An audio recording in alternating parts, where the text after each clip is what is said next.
Welcome to Experimental Arts Techniques.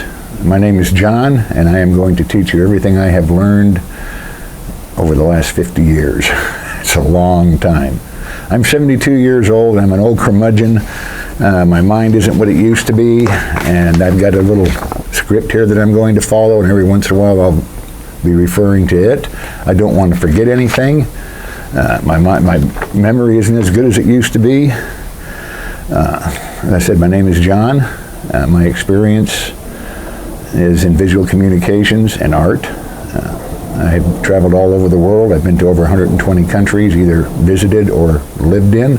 I've been to all the continents, a lot of little islands that nobody's ever heard of. And I lived in Saudi Arabia for a number of years. I worked for the Air Force as a civilian contractor, went to Vietnam twice.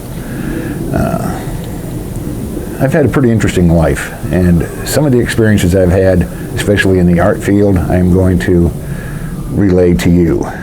The reason for it is that my physical limitations have got to the point where a lot of the things that I used to do, I can't do anymore.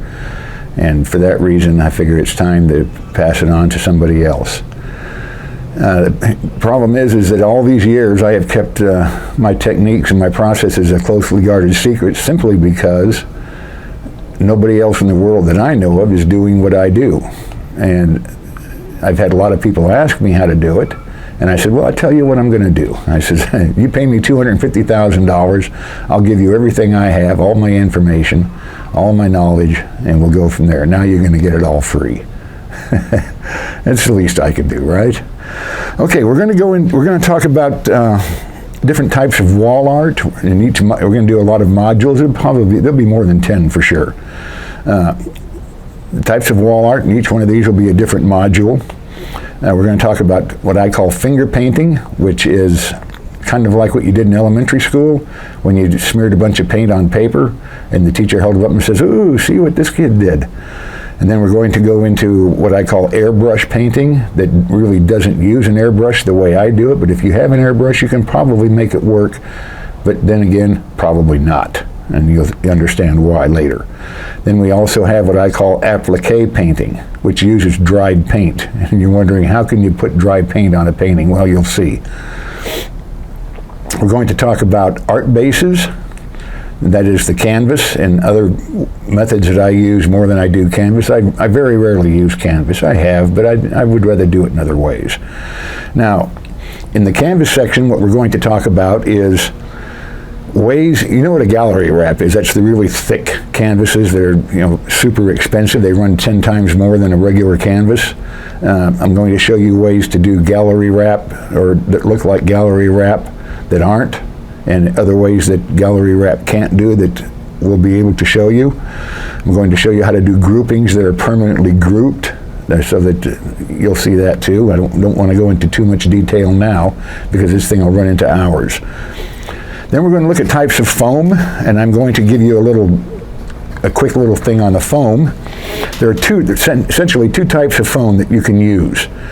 There's a white foam, or what they call the insulation type, and then there is the extruded foam. And I have samples of both of those. Excuse me for a minute. This is the white foam. This is 1 inch thick. It comes in two thicknesses, 1 and 2 inches. When I use it, I use mostly the 2 inch.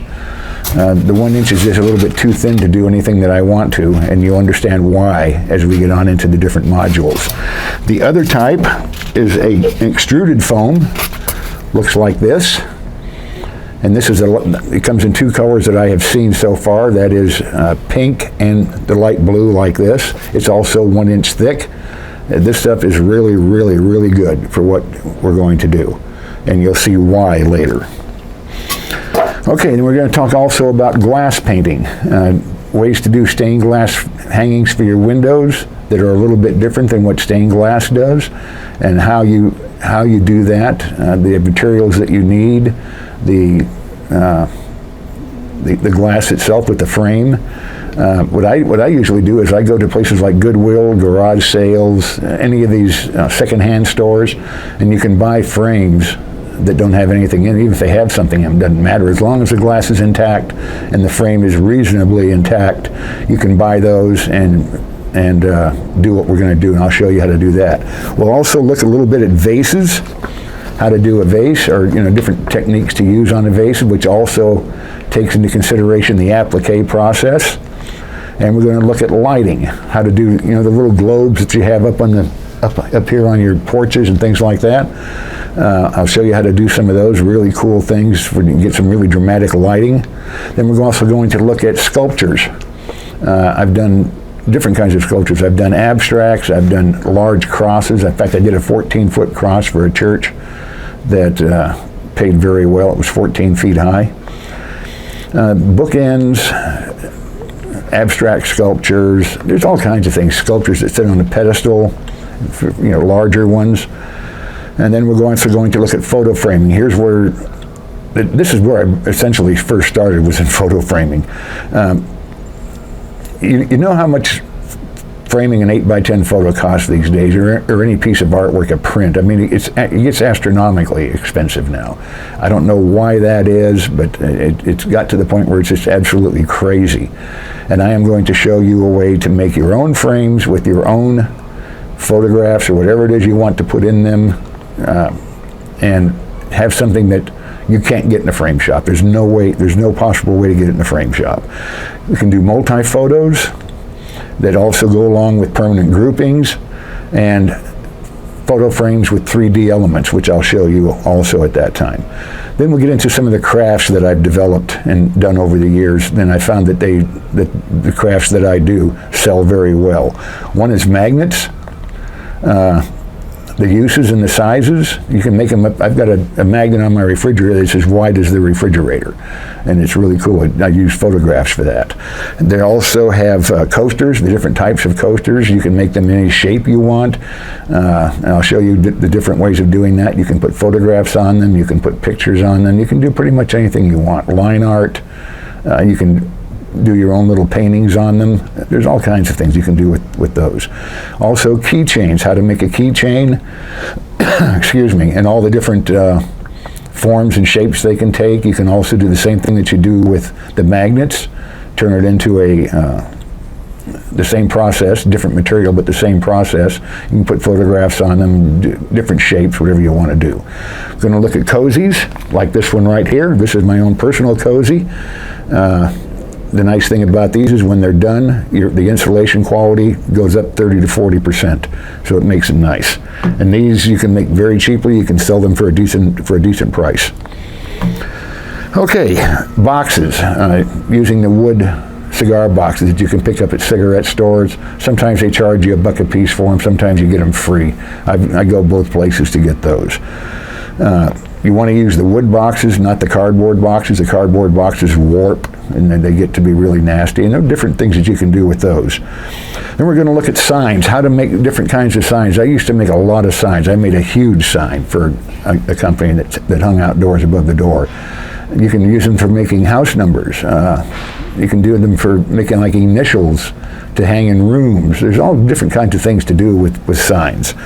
How to make foam letters. What kind of different bases to use on them. There's just a myriad of things that you can use signs for. I mean, it just never ends. Anyway, I'm going to take a little short break here, then we'll be back and we're going to talk about the tools and materials that are pretty much consistent with all the different things that we're going to do. We'll start with the tools, then we'll go into the materials. So I'm going to take a little break here and I'll be right back.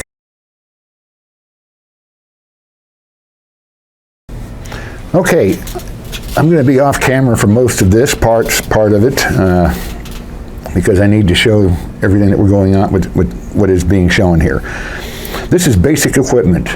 Now the first thing we're going to talk about is this little gizmo right here. It's a turntable. That's really all it is.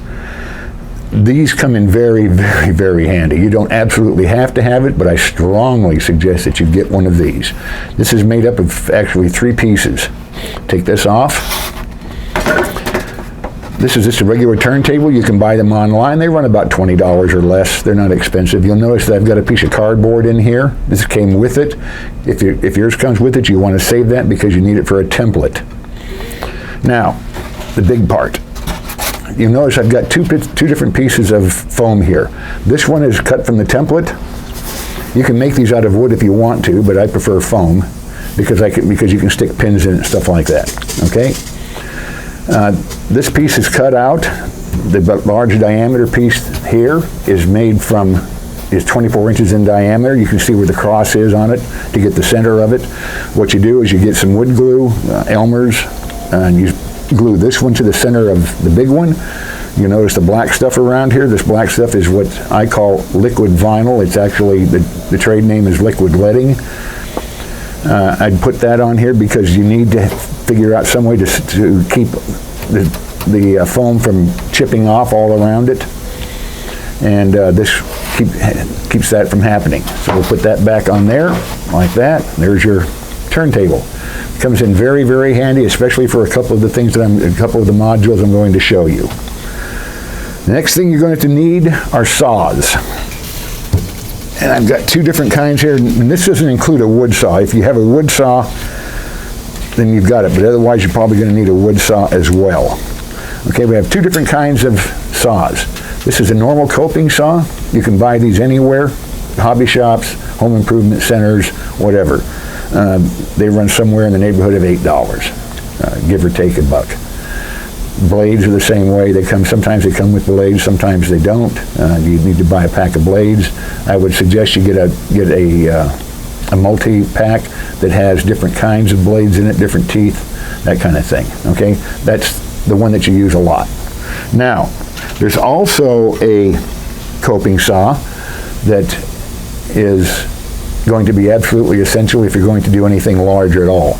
That's this one. This is a deep reach. These are not exactly cheap. They run anywhere from $25 to $35. Now you can buy them online. Woodcraft.com is one place to go to find them. They run there anywhere from $25 to $35. Then the blades on here, the little blade is actually a circular blade. It means it cuts in any direction. So you can have your thing and you're cutting this way, and then you can actually cut to the side this way. You can go back. You can do any way you want to go with it without having to move it this way. So you can just cut any way you want, okay? Can't get it on the screen here too well. Anyway, that's what those cost. The circular blades are very fragile. I don't cut heavy wood or anything with these. Foam mostly, and some fiberboard for doing coasters and things like that. The blades, you buy those in a pack. They're all the same. I've never seen them that come in any way except the one size, and they are not cheap either. I haven't bought any in a while, so I don't really know the prices on them. Okay, another thing that you're going to need is a steel square, like this one. The reason you need that is so that you need a steel edge to cut. You'll notice I've got all kinds of little marks on here and everything, but those are just different reference points for me for different sizes of foam and board. You also need so that you can keep everything square. These aren't that expensive. They run about $7. They're not that expensive. Okay. You need a drill. I'm not going to show you a drill. Everybody knows what a drill is. If you don't, then you shouldn't be watching the video. Use a little battery power operated drill or a plug-in. It doesn't matter. I use a plug-in for the most part because I'm in a very restricted area here. As you can tell, I don't have a lot of room. So I just use a plug-in and plug it into the wall. No big deal. Okay, next you're going to need a box cutter like this one. This box cutter is the kind that has the retractable blade, the triangular blade. They run about $5-6. They're not that expensive.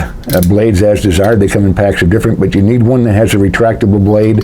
Don't buy one that has the break-offs because it's just not good enough. You need one that'll cut at least 1 inch deep, and this one does, okay? Excuse me, I'm outside, so it's a little chilly out here. Okay. Next thing you're going to need a can of acetone that comes in 2 different sizes. It comes in a gallon or a half gallon. You can buy it at any home improvement center. Walmart has it. Home Depot, Lowe's, Ace Hardware, any of those places, hardware stores usually carry it as well. I buy it at Home Depot. A gallon costs $13 and a half gallon is $7.50. You also need a spray bottle to go with that, which I'm not showing you. Anyway, now I showed you the insulation. Now the fiberboard looks like this. This is just a small piece of one like this, and it comes in sheets of 24 by 48. Runs about anywhere from $7 to $10 a sheet.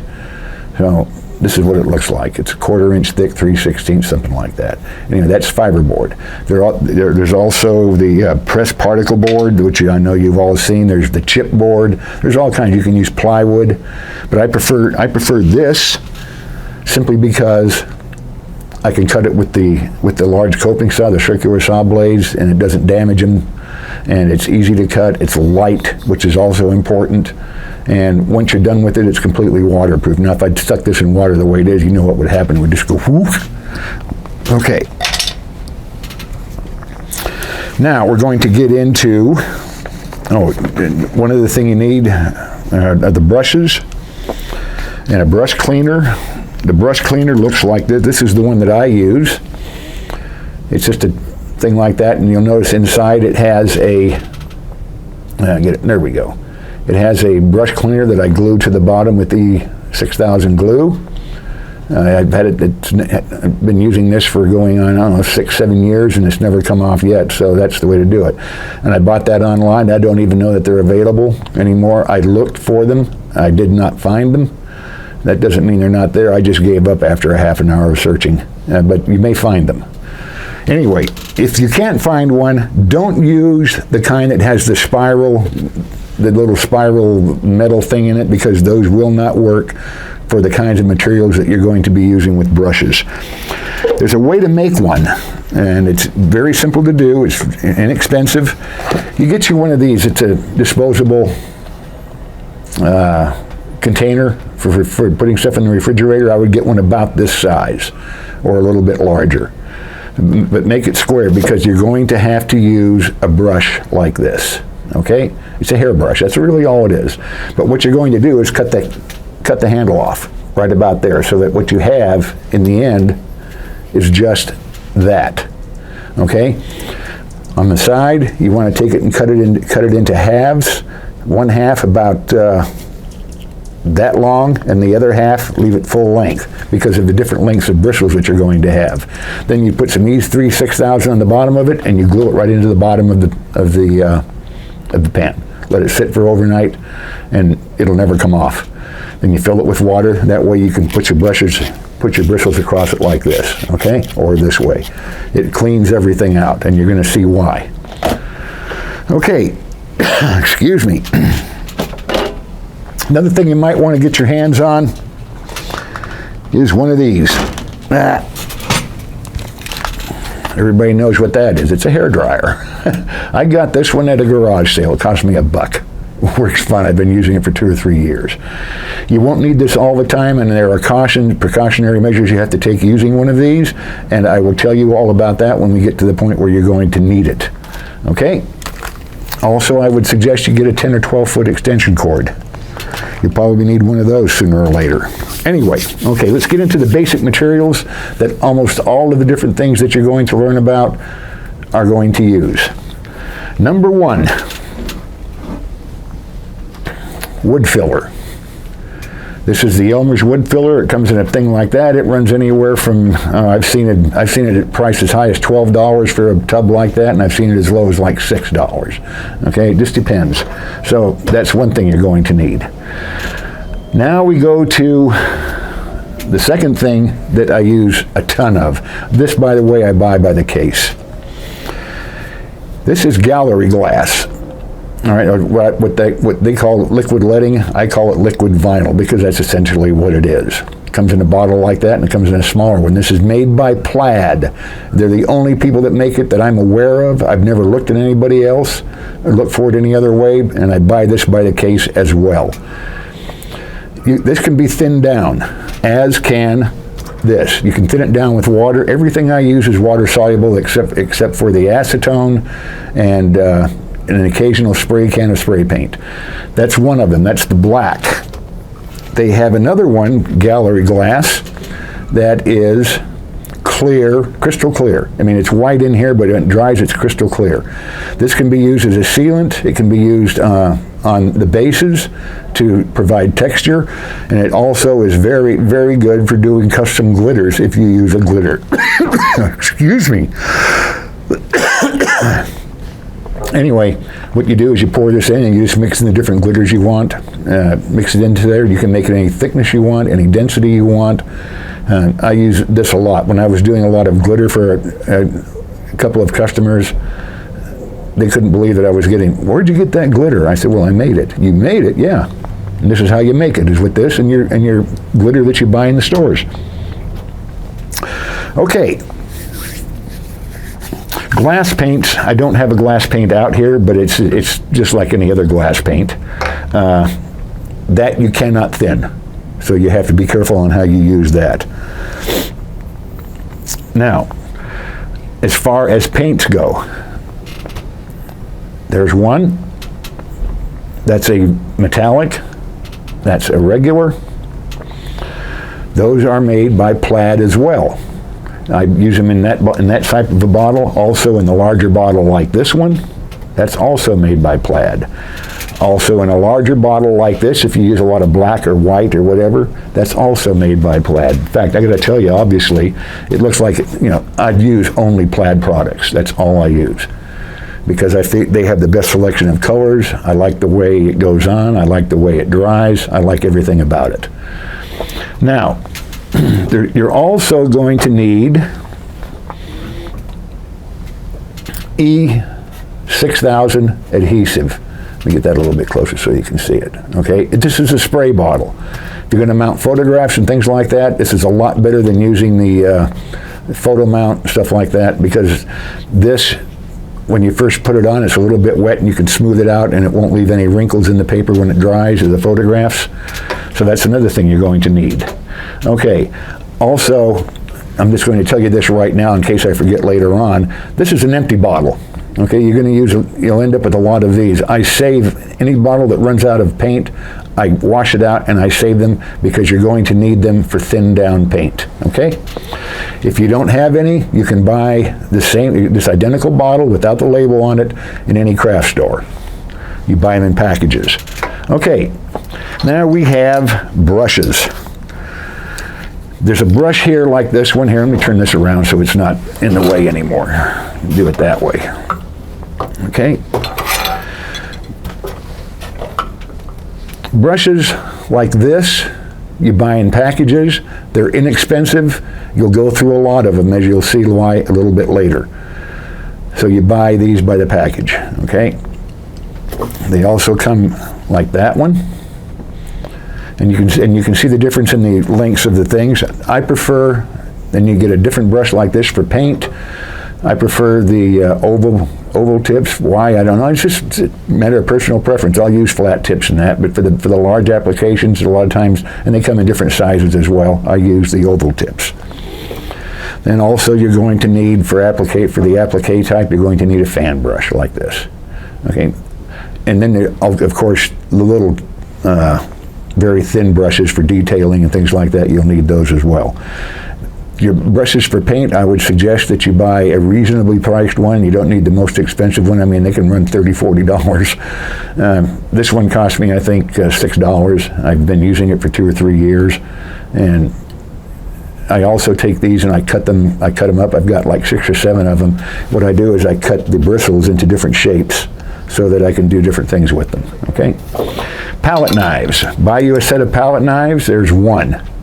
Get metal ones, don't get plastic, because with some of the things that you're going to do, plastic ones will warp, bubble, they'll get eaten away eventually, okay? What else have we got to talk about here? We got all that stuff done. Okay, I think that's probably about it on this one. We're going to go into the next module that I'm going to do, module number 1. I don't consider this a module. Module number 1 will be doing the finger painting technique. So until then, we will see you in the next module. Okay, take it easy, guys. Bye-bye.